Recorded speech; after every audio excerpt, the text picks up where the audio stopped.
So we tried to record at the lake. It was beautiful. A little windy. The elements did not cooperate, but we did start talking about the elements. You brought up the fifth element, or the quintessence, or the ether. Mm-hmm. And I don't think you realized it, but that's a perfect way to talk about imagination's relationship to the natural world.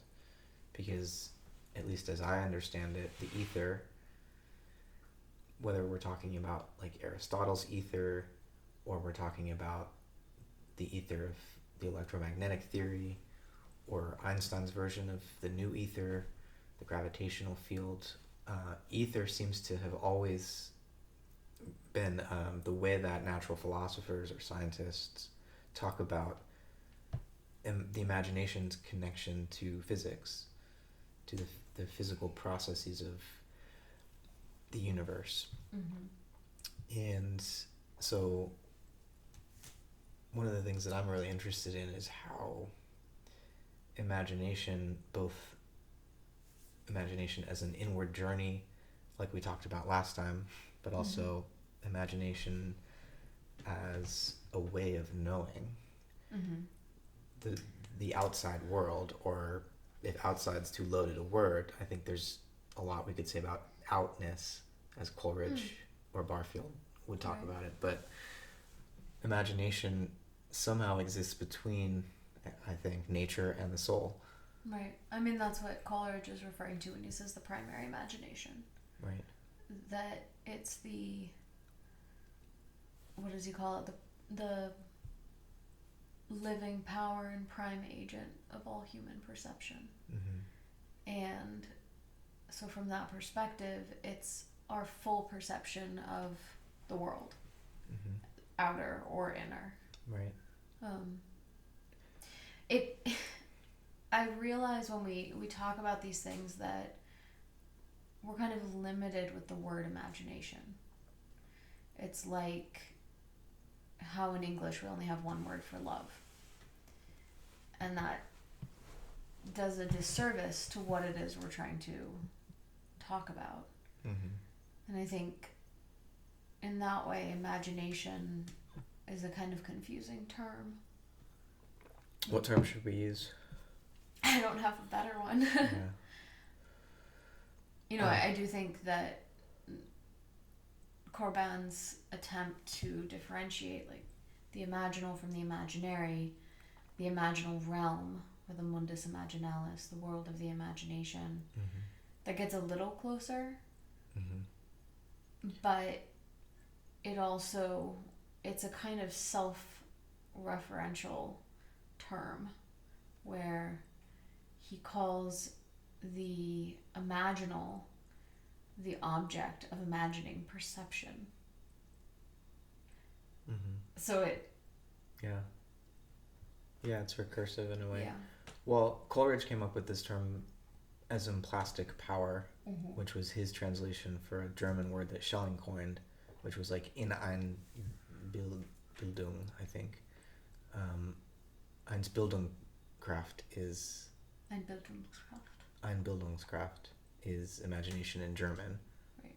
But Schelling wanted to put a twist on it and really emphasize, I think, the inwardizing power or force.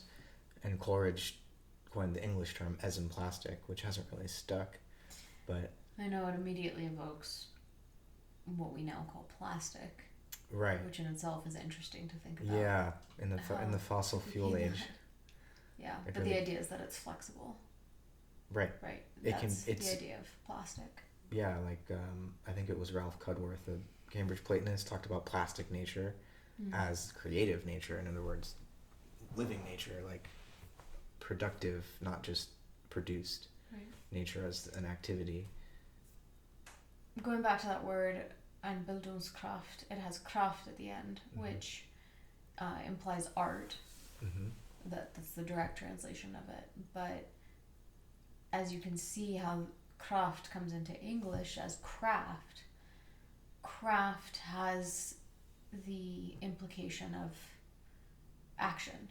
It's making something. Yeah, I've also seen it translated as force. So Bildungskraft is force of imagination, literally, but it's also craft as in arts and crafts. So it's Right. cool that it has both potential meanings. Mm-hmm. But so I wonder what you would think about the role that imagination plays in the philosophy of nature.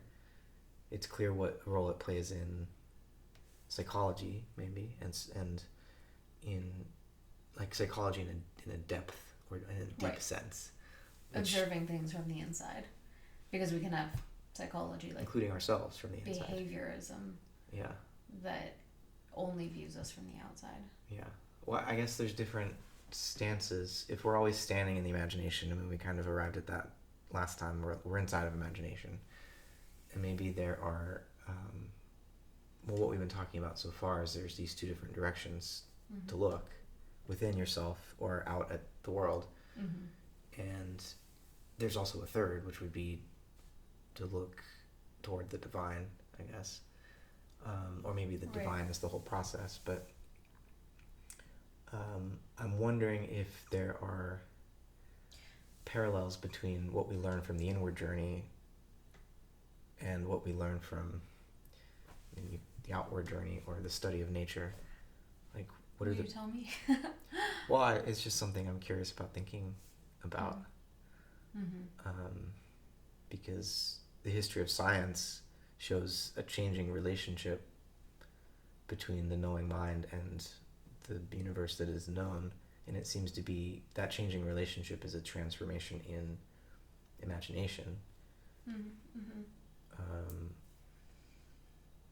And the early modern scientists, I mean, most of them were astrologers, so it's not like they were, Kepler and Astrologers, alchemists. yeah,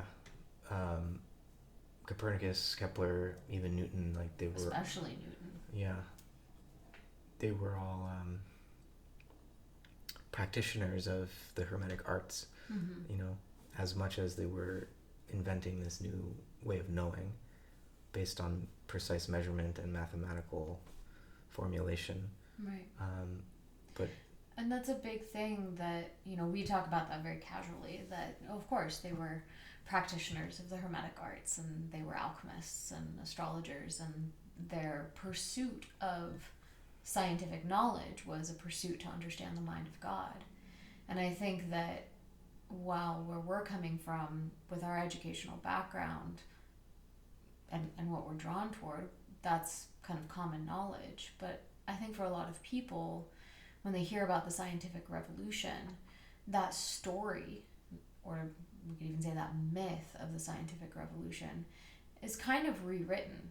And these great heroes, these men of the scientific revolution who we've been naming, they're set forward as these paragons of rationalism, and they're breaking out of the superstitious cosmos, where people believed in magic and other beings and all these things that are just imaginary, or what we can reclaim as imaginal, and therefore also real. Yeah. But I think that's an important piece not to take for granted, Right. that the emergence of the scientific revolution isn't some triumph of rationalism over superstition by any means. It's a celebration of magic. Yeah, but a new kind of magic, right? Right, but it is, sure.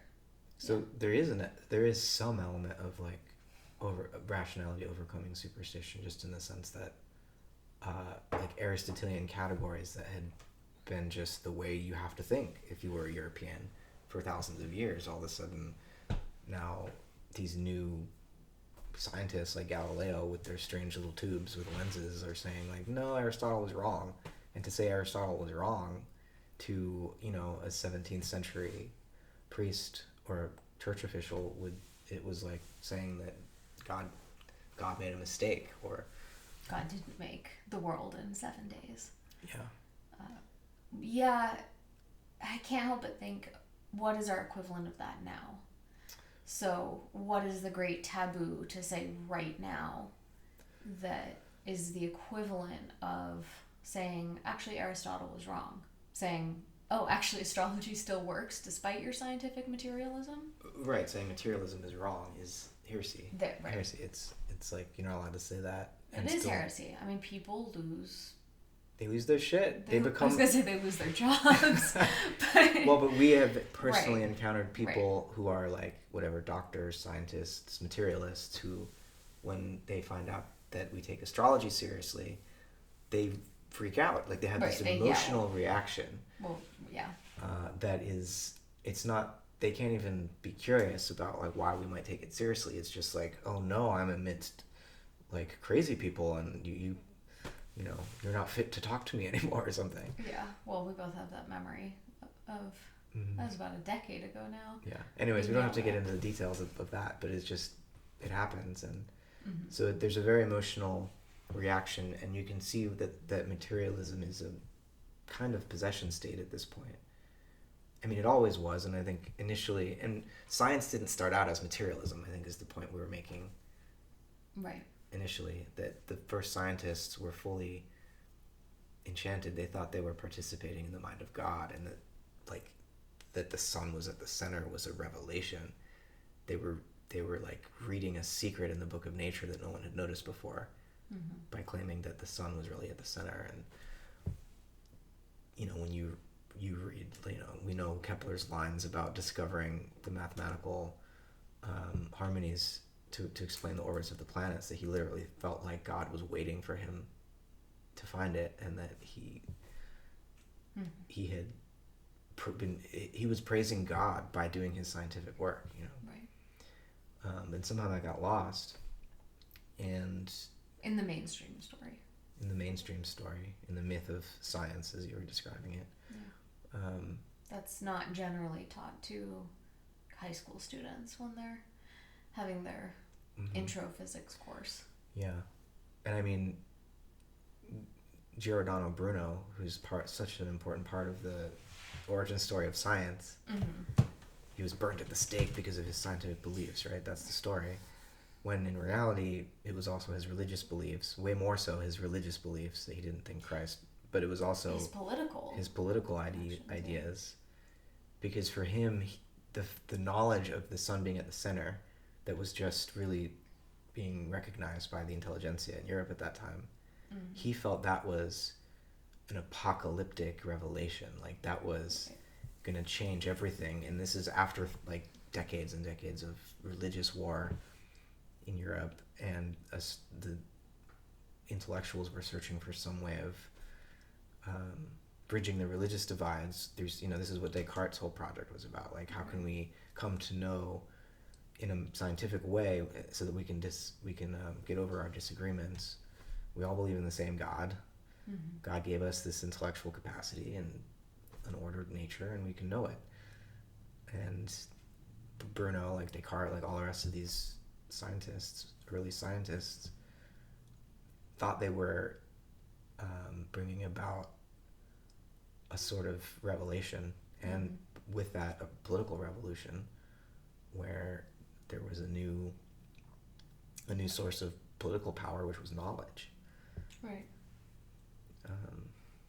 And yeah, where did it go? It's like our imaginations just got dulled by, is it the advance of technology? Like,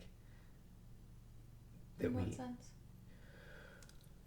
I just mean, you know, you often talk about screens and movies as sort of doing imagination for us, and so it's almost as though it atrophies, the natural power atrophies, and as human beings surrounding themselves more and more with all of this technology, it's like what had been a power that we were able to wield more autonomously became something out there that was run automatically for us. Right, we're fed images now, and we're fed so many images, and then they find their way into our dreams and our sacred medicine journeys, and you're weeding out like your dead images. Yeah, you're weeding out images from films, great films or terrible films, that have just gotten in there, and I don't know, it's strange that feels like a false image that is in the imagination. It's like gotten lodged in there. And I have often wondered, does it take over a certain generative capacity that's coming through us to access our own images?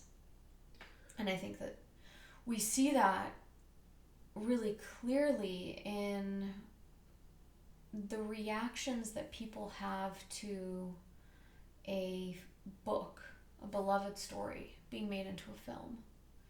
Because if you read that book again, you can't ever fully see the images that you first saw if you've watched a film. Mm-hmm. Sometimes your own images may be divergent enough that you can recover it, but there is a strong sense of loss. Mm-hmm.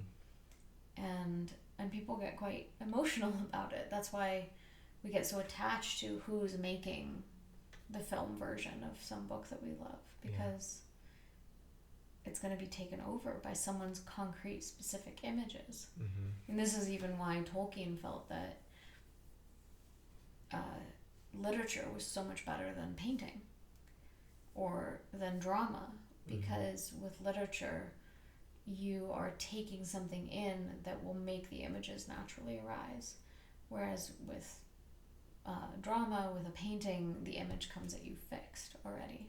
Mm-hmm. I would argue with some parts of that there are other things present, but yeah. I mean, lots of writers would tend to think that whatever artist thinks that their form is the highest. Right, of course. But, I think what's interesting about this is the way that imagination can externalize itself and then forget that it created what it has externalized and then be dominated by those images. Like, true. Maybe that's the whole mechanistic worldview. A projected image that we forgot that we made, and now it's literally dominating us. We don't only apply it to the non-human world, that it's a machine and that we can re-engineer it. We apply it even more and more all the time to ourselves, that we're just machines too. And it's like almost like another version of The Sorcerer's Apprentice, where we're back to that. We unleashed this image and then lost control of it. Yeah. I mean, that's the whole idea in The Matrix, for example. Yeah. We imagine these machines, and then these machines come to... Actually, that story really does carry it all the way through, because what do they create? The Matrix. And what is that? It's just imaginary. Right. It's just your brainwaves. Just a distraction to keep our bodies alive. Feeding you images. It's the largest version of a film. Yeah. I think this is probably why, even though I know some people would disagree with me on this, that I have a lot of resistance to VR, to virtual reality. Because, yes, it's one person's imagination extraordinarily creating this virtual reality that you can step into. But it's not your own, and it's not spontaneous, and therefore it's not telling you anything about your own psychology. That's the difference between active imagination or a psychedelic journey versus a VR-assisted, pre-written hero's journey. The scary thing is, not that I disagree with you that we should be careful with VR, but I think we're on the verge of technology where the VR screen and the world that you're in is made by your own brain in real time because of a Neuralink or some kind of electromagnetic receiver that's like tracking your brain activity, or it's biofeedback of some kind, so that you're actually creating the image, and that extra degree of separation might let you objectify things even more so than you can by closing your eyes and like. Okay, wait, so let's scale that back for a second, because we took that very far technologically. Yeah. But isn't exactly what you're describing right there what the imagination does when we look at the outer world, which is where we started this conversation. Yeah. Because if you bring forward the idea that Owen Barfield describes, that if we look at the outer world and we see, say, a rainbow, how much of that rainbow is actually there in the drops, how much of it is in the light, how much of it is in my own perception of it, and the recognition that not all animals with their various forms of eyes see a rainbow. Right. And so is the rainbow real? Is it not? Isn't that our already existing, inherent, innate version of virtual reality, but it's imaginal reality? And the rainbow, Barfield ends up saying, is a collective representation. Right. Which is participatory. Right. And there's,